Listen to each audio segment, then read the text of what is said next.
The Walt Disney Company has issued a statement or a PowerPoint presentation responding to Nelson Peltz's accusations that Marvel Studios has gone woke. Before we get to this, I'd like to ask you please hit that subscribe button, hit that bell for notifications so you don't miss any of our future videos here at the Trent Report. This is over at thatparkplace.com. And Nelson Peltz basically accused Marvel Studios and the Walt Disney Company of going woke in an interview with the Financial Times. He was asked if Marvel Studios president Kevin Feige should no longer be heading the studio, and Peltz said, "I'm not ready to say that, but I question his record."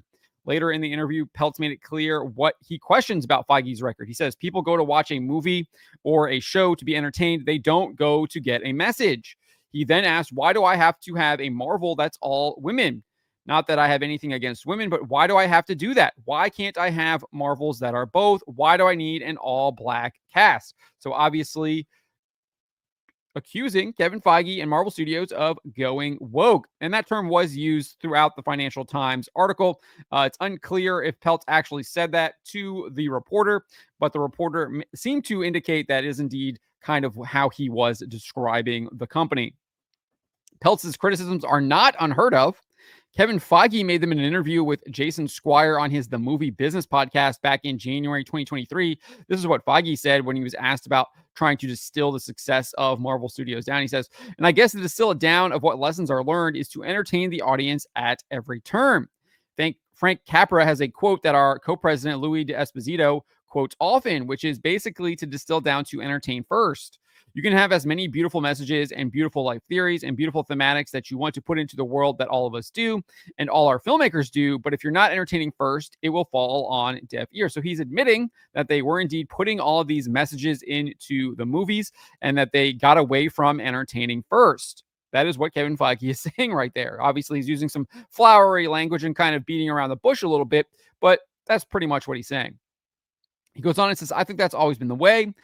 Thankfully, you're making the kind of movies that you love to see that also goes into entertaining yourself, which is what we also try to do here at Marvel Studios. Obviously, this was before they had two massive box office bombs in 2023, Ant-Man and the Wasp: Quantumania, which lost the money, and the Marvels. It also included Guardians of the Galaxy Volume 3, which barely made any profit and was the worst performing Guardians of the Galaxy film of the entire, of all three of them, of the entire Guardians of the Galaxy franchise. So not only has Feige noted this, but even the Walt Disney Company CEO Bob Iger has made similar comments. He said during an interview with Andrew Ross Sorkin during an appearance at the New York Times Deal Book Summit just last year. This is what he said when he was asked about their characters and storylines the company has created being deemed woke. And Iger said, let me start about content and your comment about woke characters. Our primary objective in creating content as a company, say for ABC News, which is obviously to inform, is to entertain, whether it's sports, whether it's Disney, whether it's Marvel, make things that entertain people. And the good news is that there's a marketplace out there that demands entertainment. It's a fantastic business to be in because of that. I think what had happened over a period of time and was building and building, and maybe it reached a peak of some sort while I was gone, is that creators lost sight of what their number one objective needed to be. Often when we entertain, and we've entertained as a company over the 100 years we've been in business, we have entertained with values and with having a positive impact on the world in many different ways. I use Black Panther as a great example of that, just in terms of fostering acceptance, or the movie Coco, which Pixar did about the Day of the Dead. I like being able to do that, entertain, and if you can infuse it with positive messages that have a good impact on the world, fantastic, but that would not be the objective.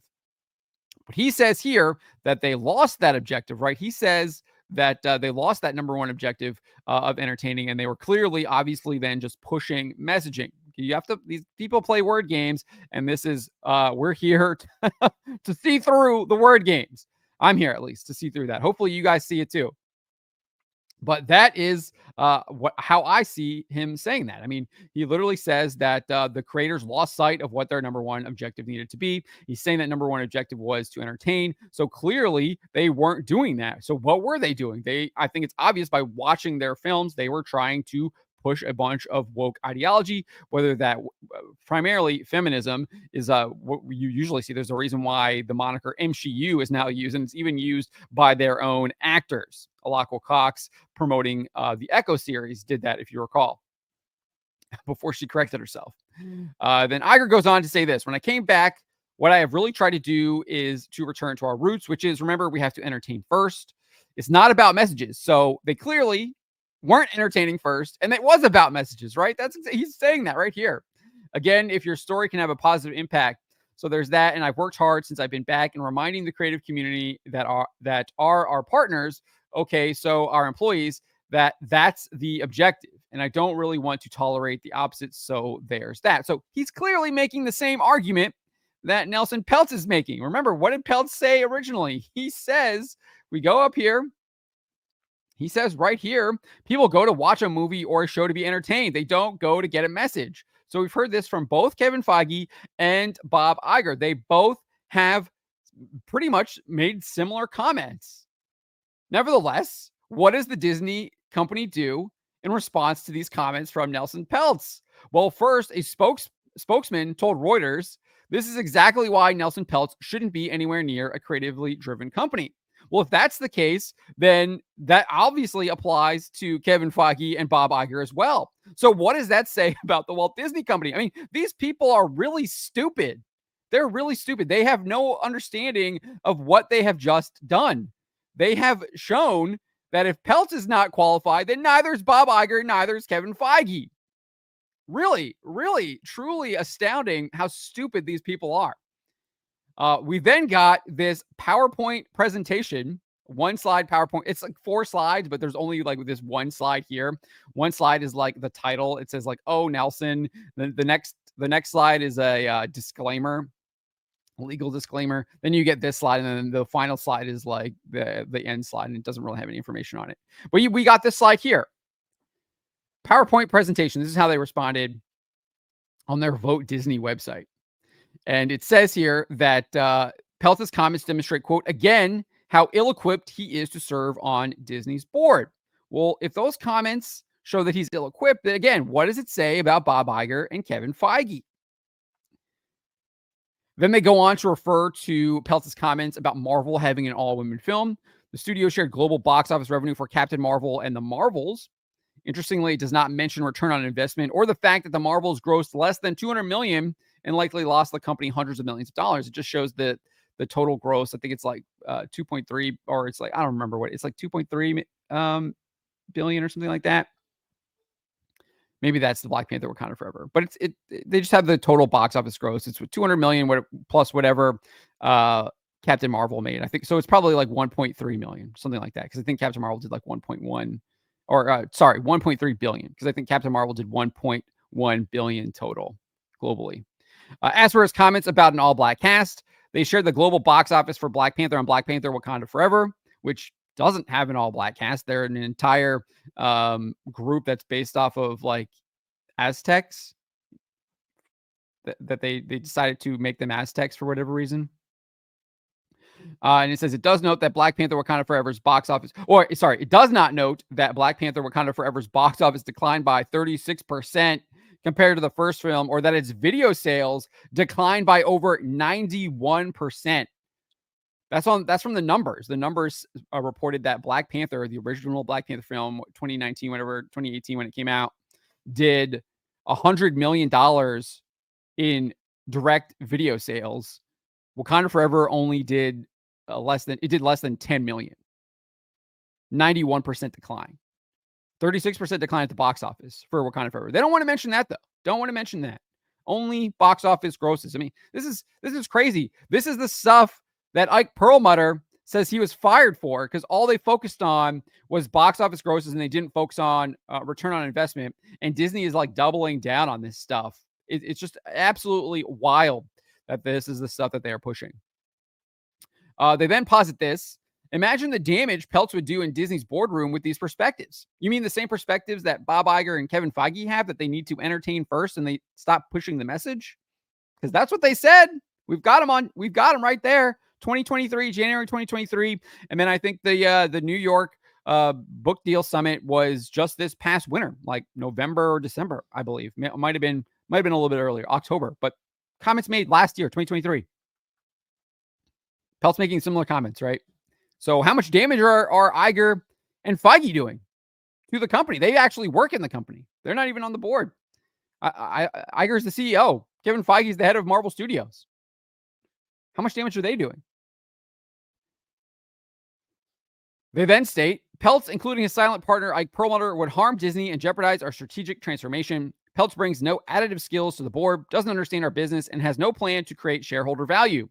One of Peltz's ideas is to establish a bureaucratic board-led review of creative processes and structure. The surest way to impede our creative progress is oversight from an 81-year-old hedge fund manager with no creative experience. So they go on and say he doesn't have a plan to create shareholder value. Then they say what his plan is. I mean, I guess maybe they're just saying that doesn't create shareholder value, but who's to say that? I guess Disney says that. But it's interesting, right? He has no plan, but here's the plan that he does have. I mean, you really can't make it up. Finally, they state Kevin Feige has unparalleled track record at Marvel, generating approximately $30 billion in global box office, making him the highest grossing producer of all time. Sure, he's done really well. There's no question that the Marvel Cinematic Universe did exceptionally well. However, the past couple of years, it has not looked good. Just look at last year. The Marvels and Ant-Man and the Wasp: Quantumania, both films lost money. The Marvels lost a significant amount of money. Again, less than $200 million worldwide gross, and initial report for the budget is $267 million. And that doesn't even include the reshoots that they did in 2023. So it's likely that's a lot higher. So they lost a lot of money on that film. Ant-Man and the Wasp: Quantumania, very similar. Had a pretty big budget. Didn't even gross over 500 million. Loser. Guardians of the Galaxy Volume 3, talked about this a little bit earlier, but it also debuted in 2023. It was the worst performing Guardians of the Galaxy film and just barely made profit for the company. And then, as noted above, Black Panther: Wakanda Forever saw a decline of over 36% in its box office haul compared to the first one. We've seen similar declines in other franchises. You can look at Thor: Love and Thunder. It performed worse than both Thor Ragnarok. Just head to head, it performed worse than Thor Ragnarok.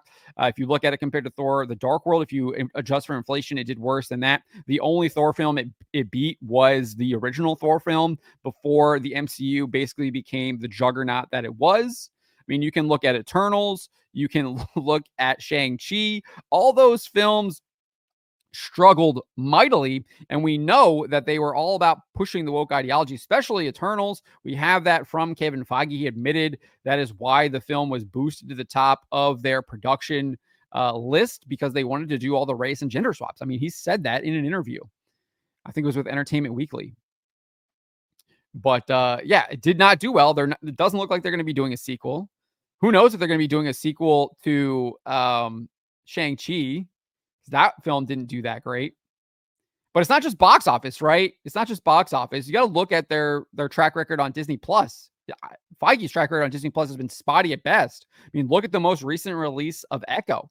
They dropped all 5 episodes at the same time on both Disney Plus and Hulu, and it only garnered the same amount of minutes viewed, according to Nielsen, as the debut episode of Loki did on just Disney Plus alone 3 years ago. So Loki, season 1, episode 1, debuted back in 2021.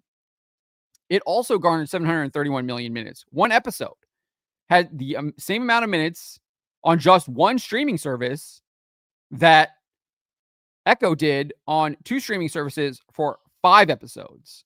So huge decline. And just look at Loki season 2, right? Season 1, as I said, 731 million minutes, first episode. Season 2, first episode, only 446 million minutes. So almost like 40% decline there. Huge declines with Marvel on Disney Plus. So Feige's track record, I think, is spotty at best. And I think Peltz has a reason to question it, especially after the last couple years of what we've seen of what Feige and Marvel Studios have produced. I mean, look at a sports analogy. When your head coach, you could have a Stanley Cup winning head coach. I'm going to make a hockey analogy here. You can have a Vince Lombardi winning NFL coach. They have 2-3 years after winning the Super Bowl, winning the Stanley Cup, and they're sucking. Maybe not even that. That might even be too long. 2-3 years. It might even be 2 years. You're out. They're gonna find a way to get you out if you are not performing. If you're missing the playoffs, if you are failing, there's going to be questions that are going to be started rising. So I think Peltz is right to question Feige's leadership. I mean, I look at what happened last year. Look at what's going on already this year with Echo. It does not look good. I mean, I think you can go back even before. Look at Wakanda Forever, decline. Thor: Love and Thunder, decline. They're not growing. They're declining now. It's in decline. But this is how Disney has responded. They have responded by seemingly admitting that they are destroying the company. Because if they claim that what Nelson Peltz is saying is detrimental and asking investors to imagine the damage he would do with his perspectives, well, his perspective is the same as Bob Iger and Kevin Feige. And we can see the damage that they're doing. Look at it right here. Wakanda Forever, a perfect example. They've lit the throne room on fire. They're self-immolating. That's what they're doing.